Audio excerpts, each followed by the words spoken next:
Bom dia, amados irmãos. Graça e paz, que Deus seja louvado nessa manhã. Queridos, gostaria de convidar você a abrir a sua Bíblia na carta que o apóstolo São Paulo escreveu a Tito, capítulo 1. Carta de São Paulo a Tito, capítulo 1. Vamos ler? Querido, se você quiser ficar de pé, em gesto de reverência à palavra do Senhor, nós vamos ler. Se você quiser me ajudar, nós podemos fazer essa leitura desse capítulo, que não é muito grande, de forma alternada. Ou seja, eu lerei os versículos ímpares e os irmãos respondem à leitura com os versículos pares. Não tem problema a sua tradução ser diferente do seu coleguinha do lado, porque se você ler pausadamente, dá tudo certo no final. Então vamos lá? Paulo, servo de Deus e apóstolo de Jesus Cristo, para promover a fé que é dos eleitos de Deus e o pleno conhecimento da verdade segundo a piedade.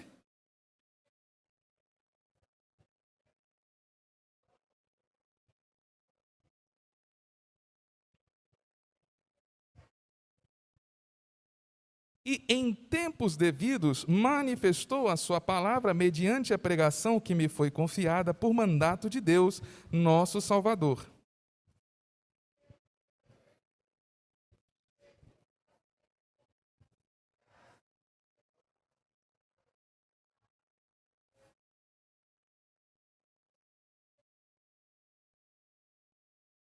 Por esta causa te deixei em Creta, para que pusesses em ordem as coisas restantes, bem como em cada cidade constituísses presbíteros, conforme te prescrevi.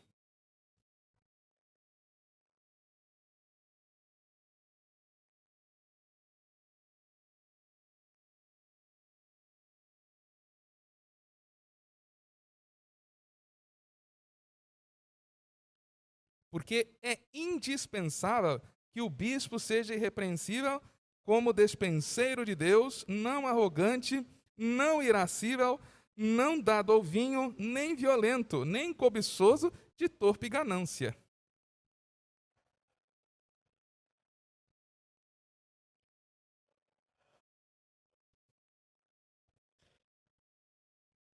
Apegado à palavra fiel, que é segundo a doutrina, de modo que tenha poder tanto para exortar pelo reto ensino, como para convencer os que o contradizem.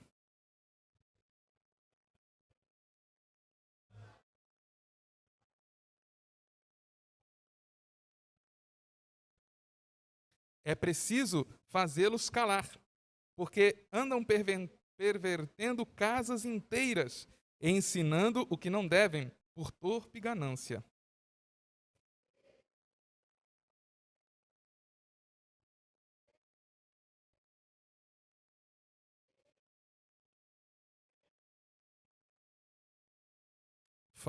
Tal testemunho é exato. Portanto, repreende-os severamente para que sejam sadios na fé.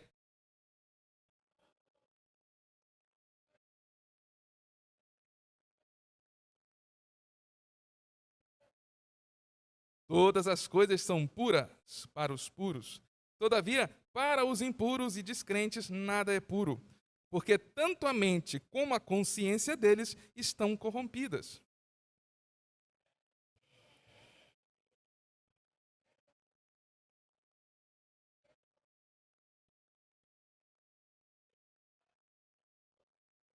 Que o Senhor se sirva em nos abençoar através da leitura da sua santa palavra. Sentados, irmãos, vamos orar?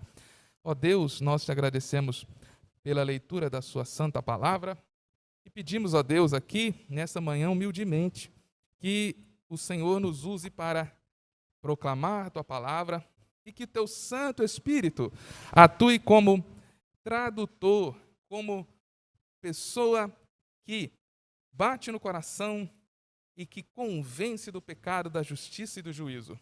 Pedimos a Deus que hoje o Senhor possa, através dessa leitura, realmente nos falar ao coração. Usa, Senhor, o teu servo, porque ele não é nada.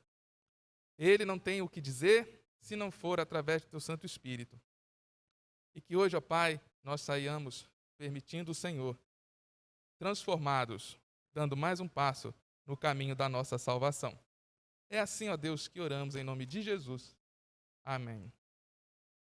Queridos irmãos, o tema proposto dessa manhã é uma nova visão acerca do amadurecimento cristão, perspectivas do mundo moderno frente a conceitos culturais do mundo bíblico. Antes, porém, irmãos, eu agradeço aqui, particularmente, a irmã Glaucia me mandou uma mensagem no WhatsApp, me dando uma força, dizendo, vai ser bênção. Isso ajuda a gente, porque tem sido muito difícil pregar nessa igreja, amados irmãos.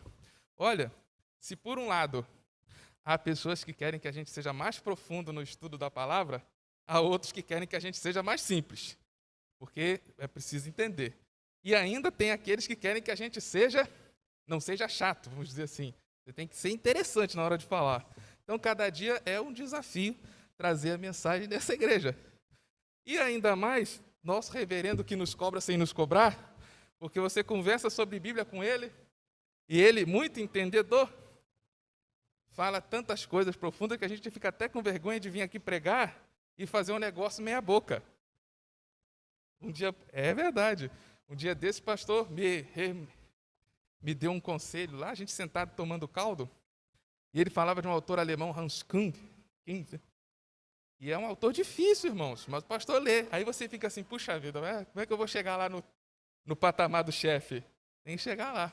Aliás, eu digo sempre para a irmã Josânia e para o próprio pastor, que os irmãos deviam conhecer o pastor que a gente conhece ali tomando caldo, né, Rodrigo? Que maravilha, que conversa boa nós tivemos ali de teologia naquele dia. E se os irmãos conhecessem essa versão do pastor, os irmãos com certeza se apaixonariam fortemente. Certo, chefe? Mas, amados irmãos, se arrependimento também matasse, eu realmente não teria escolhido esse tema, mas a gente, depois que escolhe, que Deus fala, a gente tem que seguir avante, porque quando a gente para pesquisar e tratar do tema, a gente vê como as coisas são difíceis. Mas, pela misericórdia de Deus, a gente vai hoje, o primeiro sermão dessa introdução, vamos, se Deus permitir, estudar todo o capítulo 1, toda a carta de Paulo a Tito. E nos próximos cultos da nossa classe, a gente vai terminar esse estudo, se Deus permitir, estudando capítulo por capítulo, como a gente tem pretendido.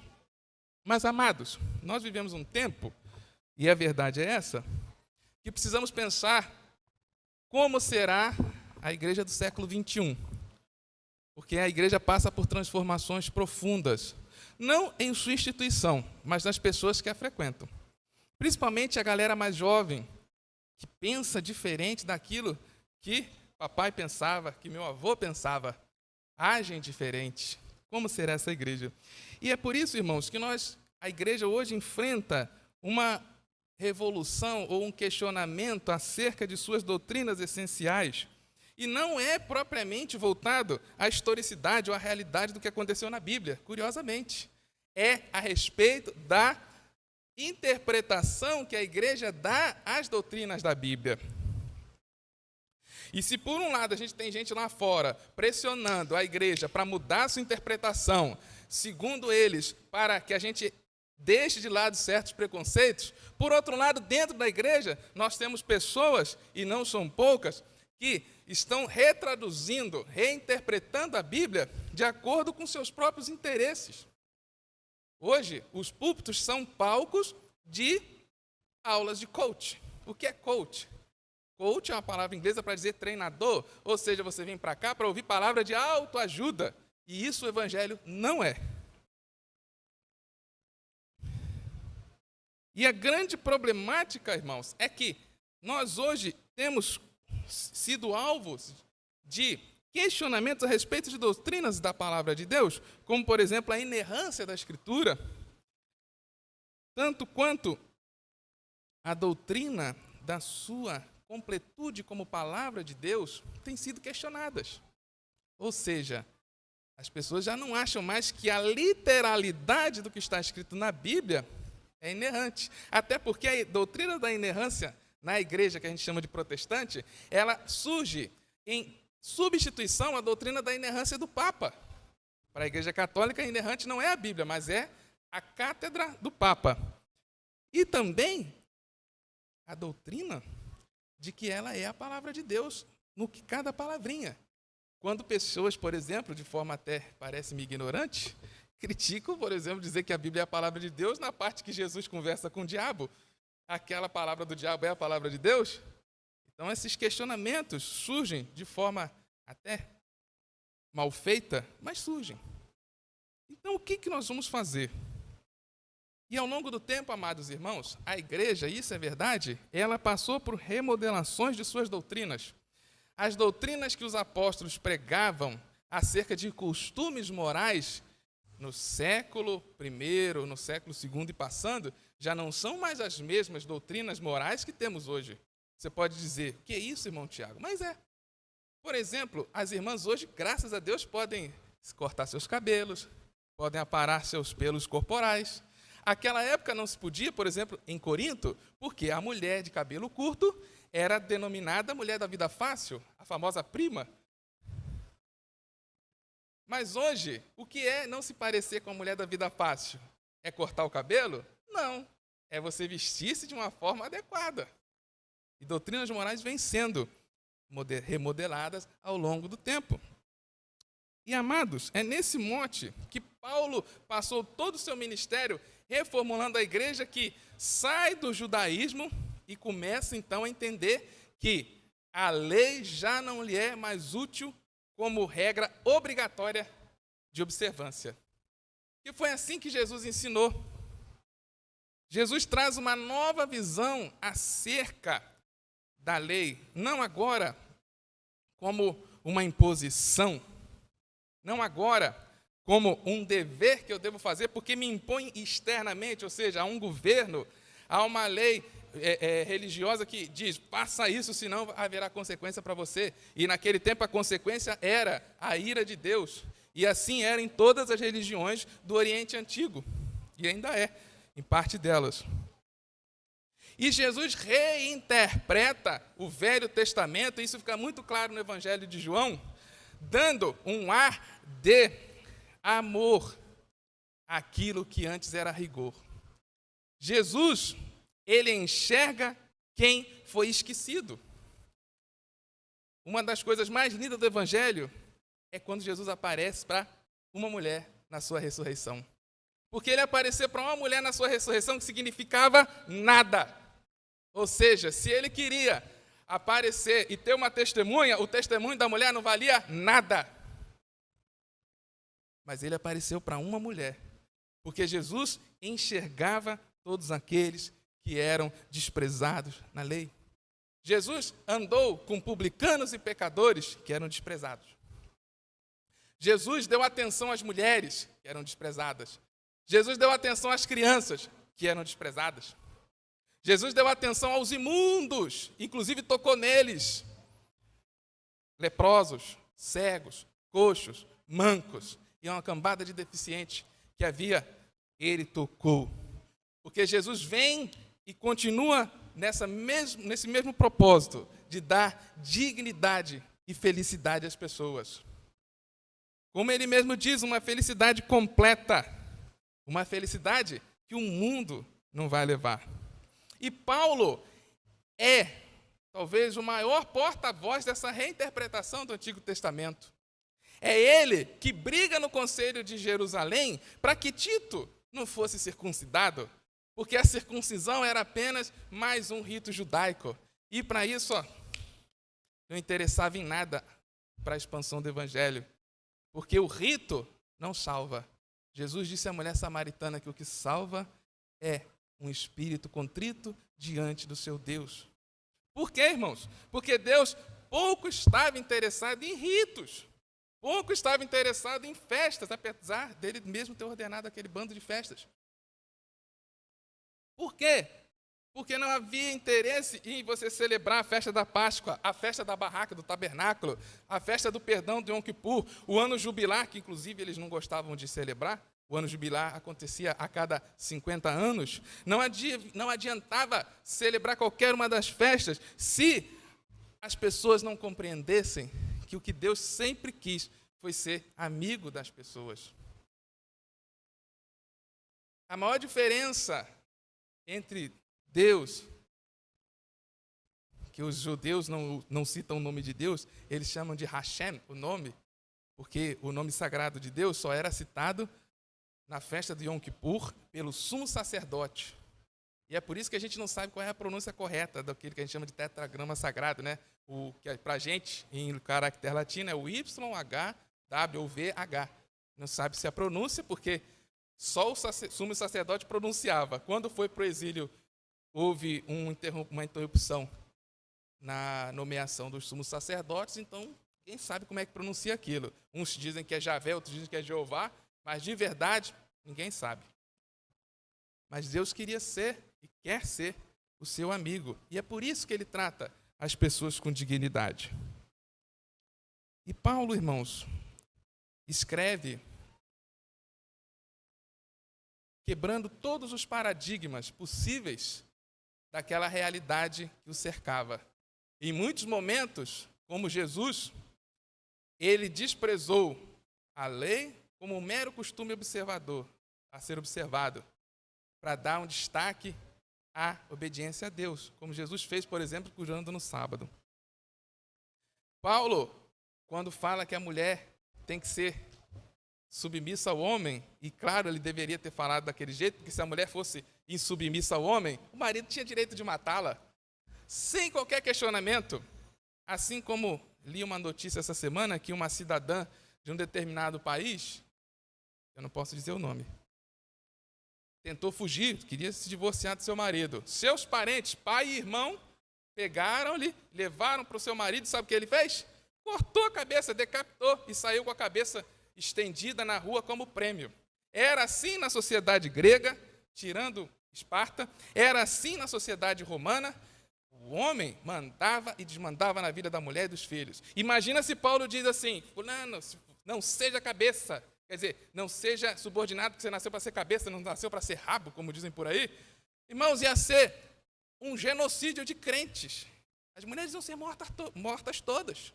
E aí Paulo quebra o paradigma. Sabe como? Dizendo para os maridos assim: amai as suas esposas. Porque eles casavam com as esposas como mera consequência de um acordo familiar, patrimonial. A mulher era um objeto. E aí Paulo não podia dizer para a mulher: olha, você não vai ser insubordinada a seu marido, não, seja subordinada.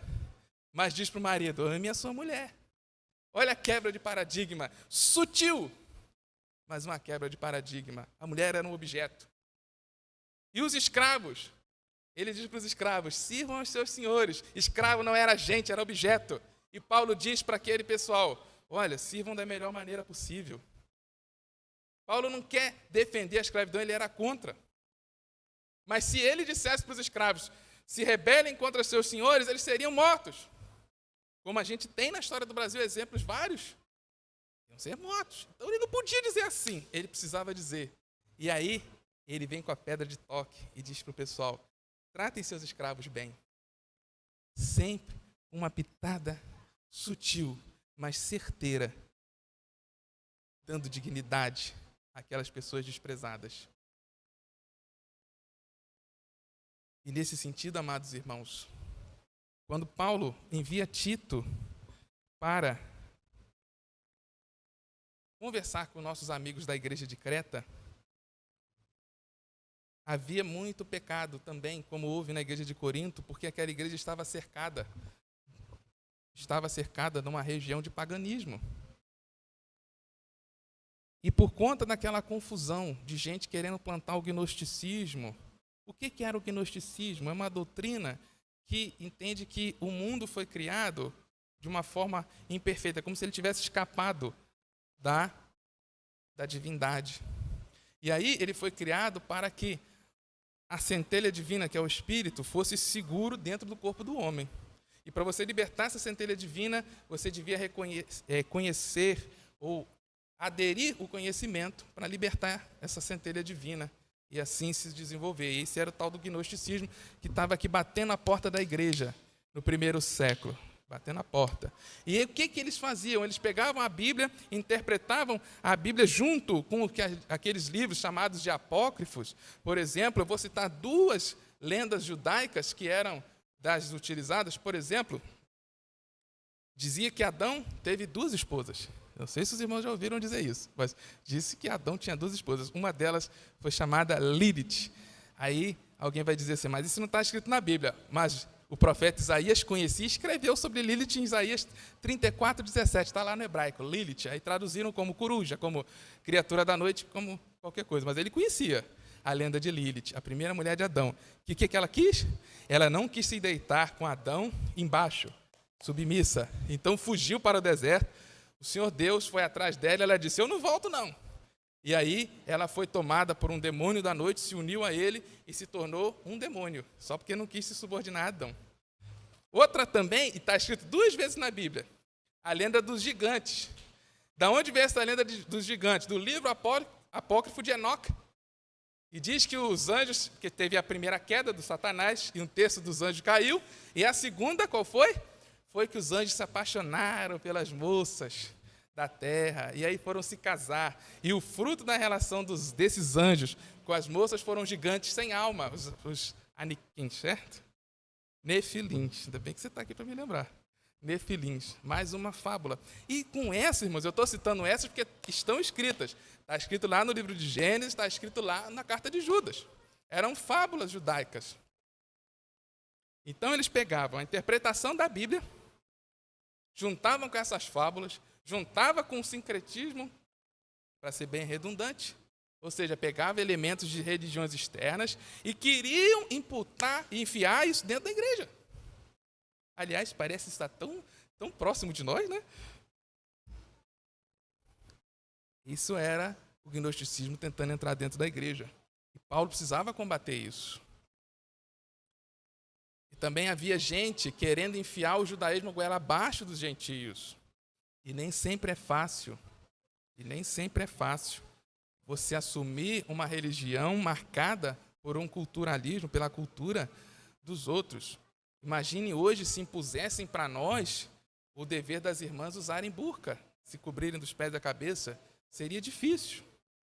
Então isso estava lá, na igreja de Creta, estava pulsando, estava uma confusão terrível, uma confusão talvez igual à igreja de Corinto.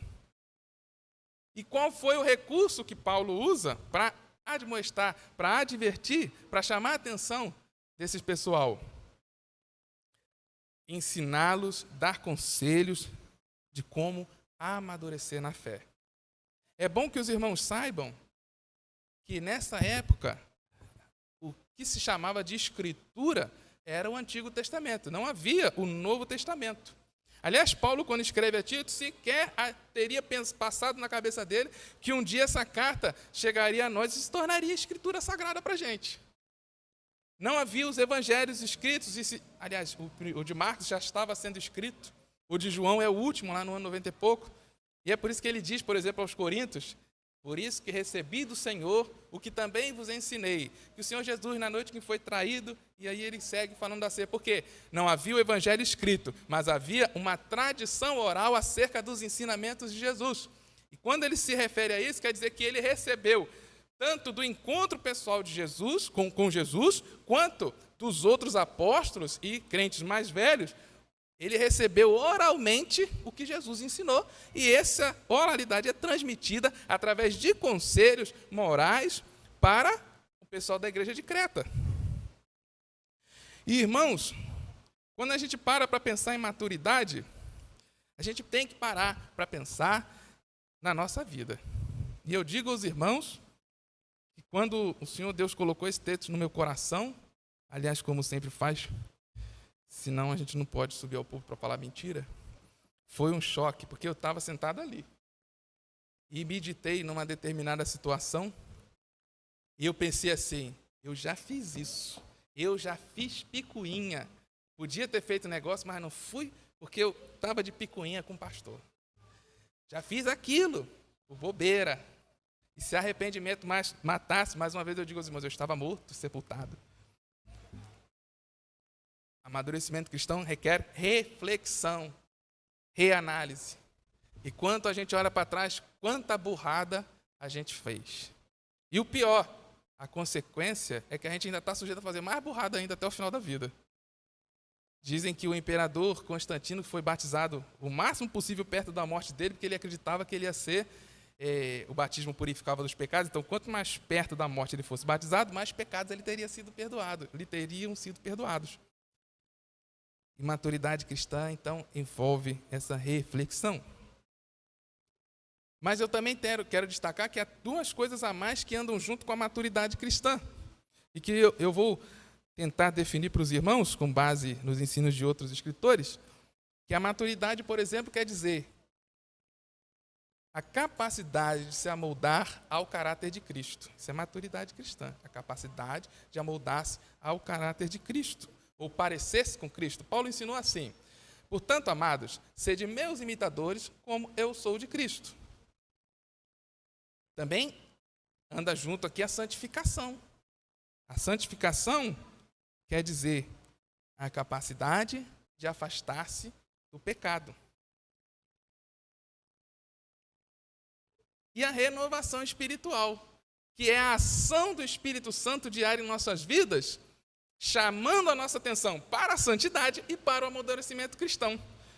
Sem que essas três coisas aconteçam na nossa vida, não haverá progresso espiritual na nossa vida, e nós vamos continuar sempre, como diz neófitos, tomando leitinho, como uma criança que é alimentada por sua mãe. Jesus mesmo falou na cerimônia dos lava-pés que Pedro queria ser lavado quando Jesus faz a última ceia, pega uma bacia, enche de água, começa a lavar os pés dos discípulos.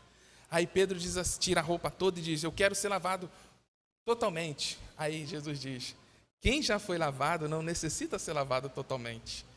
Basta lavar os pés, porque você anda na estrada, suja seus pezinhos. A renovação espiritual é a lavagem dos pés, como Jesus bem ensinou, amados irmãos. Essa carta que Paulo escreve a Tito, ele escreve provavelmente entre as duas prisões que ele sofreu em Roma, provavelmente entre os anos 62 e 67. Nesse período, inclusive, essa carta fica no meio entre as duas cartas que ele escreveu a Timóteo. Tito, esse moço, esse missionário, ele era filho de gentios, ele não tinha nenhum parentesco com ninguém judaico. Ele provavelmente foi convertido em Antioquia da Síria na primeira viagem missionária de Paulo. Mas foi um jovem proeminente, um jovem desenvolto, um jovem espertinho, que se destacou, e Paulo tomou ele, como tomou Timóteo e outros tantos irmãos, para serem os futuros líderes, porque Jesus disse para a gente ensinar os discípulos para que o evangelho fosse continuado. E Tito era um desses que Paulo escolheu para colocar na igreja de Creta, e dizem que ele tinha um temperamento firme de resolver problemas sem criar outros problemas. Então ele tinha um temperamento forte, mas ao mesmo tempo meigo e sábio, como era Salomão. Também, irmãos, a gente precisa compreender o seguinte, que Jesus não criou cargo nenhum em igreja. Isso foi ideia dos homens pela necessidade de desenvolvimento do trabalho evangelístico de plantação de igrejas. Jesus não consagrou ninguém a nada. Aliás, nem batizar ele batizava. Quem batizava eram os discípulos, está lá no livro de João. Jesus apenas chamou discípulos, chamou 12 multiplicadores. Multiplicadores a quem ele deu a ordem, antes de subir ao céu, para fazerem discípulos outros em todas as nações, batizando-os em nome do Pai, do Filho e do Espírito Santo. Essa foi a única comissão que Jesus deu. E a partir do livro de Atos começam a aparecer os diáconos, os presbíteros ou anciãos, a figura do bispo mencionada aqui, que vem a ser primeiro o líder local e depois, com o desenvolvimento da igreja, passa a ser o líder de uma determinada região, pastor de pastores. E na igreja romana, que foi a igreja mais antiga de história, o bispo passa a ser o líder da igreja chamada particular e o presbítero vem a ser o líder da igreja da comunidade local. Depois, quando veio a reforma protestante, então cada igreja desenvolveu. Tem presbiteriano, tem uma determinada forma de governo, os batistas e os congregacionais têm outra forma de governo, a igreja de Nova Vida tem a forma de governo dela, e assim vai, cada uma faz do jeito que bem achar. Isso aí é o de menos, porque isso aí é simplesmente para o desenvolvimento da obra, não faz diferença nenhuma. Então, é por isso que a reforma protestante diz que cada um crente é sacerdote de si mesmo, Porque o pastor, o diácono, esse ofício é meramente administrativo, para ajudar o seu crescimento. O pastor é um homem mais experiente, que está aqui para nos ajudar a caminhar juntos, mas não quer dizer que ele recebeu qualquer dom especial que você não tenha. Você tem a mesma capacidade dele. A diferença é a experiência. E, amados irmãos, nesse sentido, para que as pessoas amadureçam, pelo menos diante daquela crise que Tito estava tentando resolver na igreja de Creta, Paulo, ele escreve essa carta. Em primeiro lugar, irmãos, ele diz na carta, no começo da carta, nos versículos, os 4 primeiros versículos, quem ele é para justificar a sua autoridade. E por isso que ele diz que ele é servo de Deus. Quer dizer que ele estava debaixo do comando das ordens divinas, submisso às Escrituras. E, por outro lado, ele diz apóstolo de Jesus Cristo, porque do próprio Cristo ele recebeu a missão de ser o apóstolo dos gentios. E qual era essa missão que Paulo recebeu de Cristo? A missão era evangelizar, discipular e transmitir a fé, porque a fé vem pelo ouvir e ouvir da palavra de Deus. Então, diante dessa conclusão, Paulo diz, olha, eu sou apto a chamar a atenção de vocês, por causa disso. Sou servo de Deus e apóstolo de Cristo. E ele começa assim. É a saudação mais longa entre as cartas de Paulo, inclusive entre as cartas ditas pastorais, que são 1 Timóteo, 2 Timóteo e Tito. E agora, irmãos, quero trabalhar com os irmãos acerca de conselhos que Paulo dá para que nós também amadureçamos na fé e não sejamos levados por ventos de doutrina. Não sei se os irmãos perceberam na leitura da carta de Tito, que parece que ela foi escrita para a gente hoje, tão próximas às situações que ela narra. Mas, em primeiro lugar, amados irmãos, Paulo exorta os crentes a serem obedientes à palavra de Deus. E como eu disse aos irmãos naquela época, as Escrituras Sagradas eram só o Antigo Testamento e a tradição oral do que Jesus ensinou. Porque, amados irmãos, como eu citei agora, a fé vem pelo ouvir e ouvir da palavra de Deus. E nós hoje não precisamos mais do testemunho de profetas vindo aqui e dizendo, assim diz o Senhor Jeová, porque o próprio Cristo desceu e revelou tudo que era suficiente para você conhecer o caminho da salvação, para você conhecer o caminho do relacionamento com Deus, para você saber o que precisava fazer na sua vida para andar de acordo com o que Deus tinha ensinado. Não precisa mais ninguém vir aqui e dizer para você que o Senhor revelou, ou deixou de dizer, ou falou, porque tudo Jesus já falou, ponto. Diz lá no Evangelho que a lei e os profetas duraram até João. Desde então é chegado o reino dos céus e cada um se esforça para entrar nele. Não precisa obediência à palavra de Deus. Não é obediência propriamente ao que diz o líder. Porque se o líder estiver em desacordo com a palavra de Deus, a gente fica com a palavra de Deus. E essa era a marca da autoridade que Paulo queria imprimir em Tito. Você terá autoridade quando ensinar de acordo com a palavra de Deus. Se ele não ensinasse, ele não seria apto a repreender.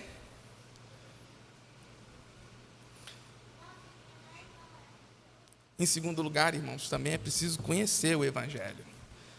Conhecer a letra da Bíblia não significa conhecer o Evangelho quando a gente não o compreende. Há um ditado que diz que quem não sabe ler a Bíblia xinga a Deus. E é a maior verdade. Jesus, como eu disse no começo, reinterpreta muita coisa do Antigo Testamento para dar dignidade e felicidade às pessoas.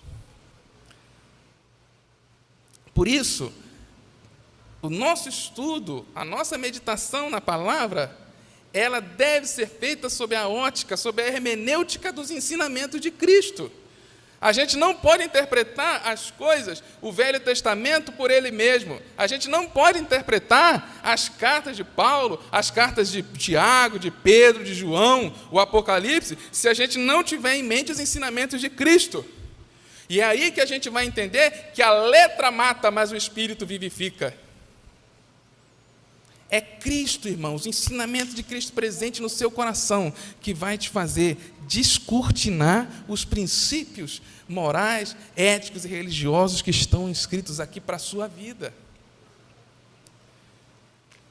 É Cristo, o óculos da leitura. É Cristo. Segundo lugar, irmãos, os crentes não devem dar ouvidos e ainda devem ser mais incisivos. Devemos calar, como diz o apóstolo Paulo aqui, devemos calar a boca dos falsos mestres. É uma atitude radical. Mas naquele contexto, eles estavam pervertendo casas inteiras, famílias inteiras estavam se perdendo por causa daqueles ensinos. Não se pode dar ouvidos a falsos mestres. E há vários. Quem são os falsos mestres, amados irmãos? Quem são? São aqueles que dizem para você o que você quer ouvir. Tem um monte por aí. Facilita o seu egoísmo, o seu hedonismo. Hedonismo é a busca do prazer. E daí vai.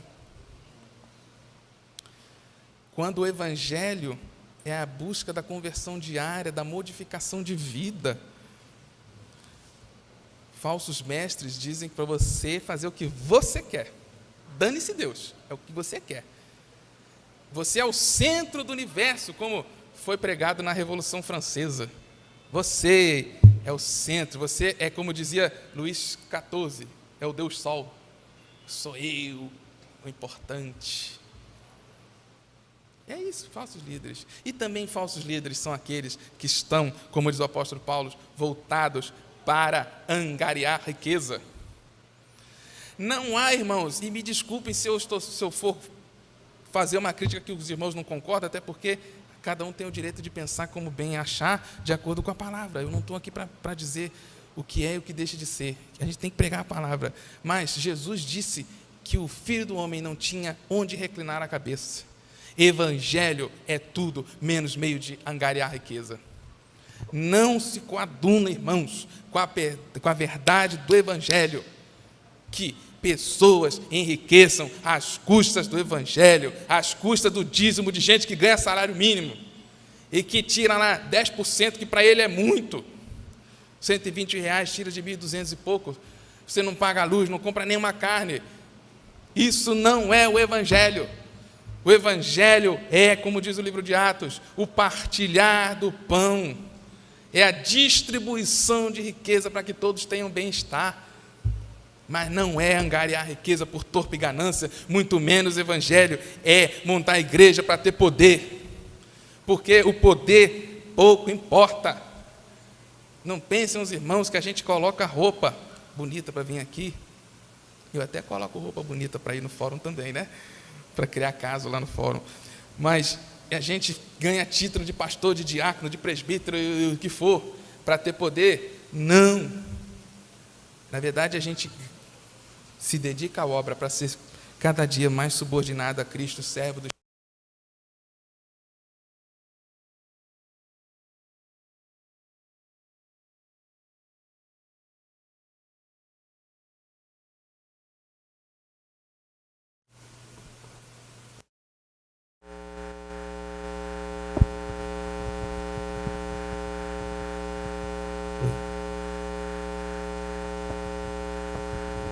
Mas também, irmãos, devemos abrir o nosso coração para receber a repreensão. Paulo manda Tito repreender os cretenses pelos seus pecados. Isso significa que a gente precisa, muitas vezes, quebrar o nosso egoísmo, quebrar o nosso achismo. A gente acha demais. A gente, às vezes, também se acha demais. E às vezes a gente está fazendo tanta cagada. Olha, irmãos, duro é esse discurso, porque se os irmãos soubessem que às vezes quando faz reflexão da vida, quantas vezes eu errei nesse sentido, eu acho que não dava solução se não fosse a misericórdia de Cristo. Portanto, irmãos, dar ouvidos à repreensão significa colocar a minha vida diante da palavra do Senhor e verificar se está batendo, se está coadunando, se está regulando, se está encaixando. A repreensão, ela precisa ser feita de acordo com a palavra de Deus, para que a minha vida entre no eixo. E a repreensão produz conversão, e não pense que conversão é só o ímpio, irmãos, nós precisamos nos converter. Deus chamou o povo de Israel à conversão o tempo todo, e quando o povo se desviava, ia para o exílio, para ver se eles tomavam vergonha na cara, e voltavam, e erravam de novo, e ia para o exílio, e voltava de novo, e hoje é a mesma coisa, a gente continua fazendo um monte de burrada na igreja, porque a gente ouve todo domingo o pastor pregar, assim irmãos, é assim irmãos, e a gente chega na hora de agir, age errado, a gente é encrenqueiro, a gente é fofoqueiro, a gente faz um monte de coisa, e esquece o que diz a Bíblia. Depois, quando a gente vai dar conta, a burrada já está feita. E aí a repreensão, ela também não vem só do pastor, mas vem dos irmãos, porque quando um ajuda o outro, a coisa vai mais fácil. É bem verdade, irmãos, que às vezes a gente está mal, e às vezes você dá uma palavra dura no irmão, pá. Agora, se o irmão retruca a sua palavra dura, vem uma encrenca. E aí Provérbio diz que a palavra dura suscita a ira, mas a suave abranda o furor. A palavra dura suscita a ira, mas a suave abranda o furor. Porque, irmãos, o conflito intraeclesiástico dentro da igreja, ele surge da falta de sabedoria de duas ou mais pessoas. Porque se um for sábio, o conflito morre ali. Se um for sábio, o conflito morre ali. É igual fofoca. Se você está fazendo uma fofoca, se você chega no ouvido que não gosta de fofoca, morreu ali. Agora, se tiver um ouvidinho curioso, vai conta para o outro. A gente tem que estar sempre pronto a ajudar, porque repreender é ajudar. A gente acha que repreender é chamar a atenção, é uma coisa feia. É tão bom quando você tem um amigo que te bota no eixo e não te deixa ir para o inferno. Tiago escreve que quando uma alma se converte, você tem a certeza de que uma multidão de pecado é perdoada. Tomando isso para nós, quando você ajuda seu companheiro aí, seu irmãozinho, que você chama a atenção dele, você tem a certeza de que aquele pecado dele vai ser perdoado, porque ele vai se colocar diante da palavra do Senhor reto. E o interessante também, irmãos, e aí vem uma coisa que é passional. Almas puras e olhos sãos. Aliás, precisamos desenvolver almas puras e olhos sãos. Paulo fala isso aqui a Tito, no versículo 15 do capítulo 1. Há pessoas que vão sendo transformadas pelo Espírito de Deus, e é só o Espírito de Deus que nos converte. Jesus disse que o Espírito converte do pecado, da justiça e do juízo. E a ação do Espírito de Deus, que Paulo diz, todos os que são filhos de Deus são guiados pelo Espírito de Deus. E por ser guiados, você enxerga a realidade de uma forma diferente. Agora, quem não é guiado pelo Espírito de Deus, mal dá tudo. E há pessoas que estão doentes, psicologicamente falando, porque enxergam mal em tudo, veem mal em tudo. Você não pode falar uma coisa que o indivíduo fica chateado, que ele acha que você quer arrebentar com ele. Tem gente que é assim. E como lidar com essa gente? Essa gente precisa de ajuda. Essa gente precisa de ajuda. Amados irmãos, isso acontece com qualquer um de nós. Você, quando está com raiva, você faz um monte de coisa que você, na sã consciência, não faria. Mas porque sua alma está ali dominada pela ira, e a sua mente, os seus olhos passam a não ver a realidade como ela é. E aí, tudo que é puro se torna impuro para você.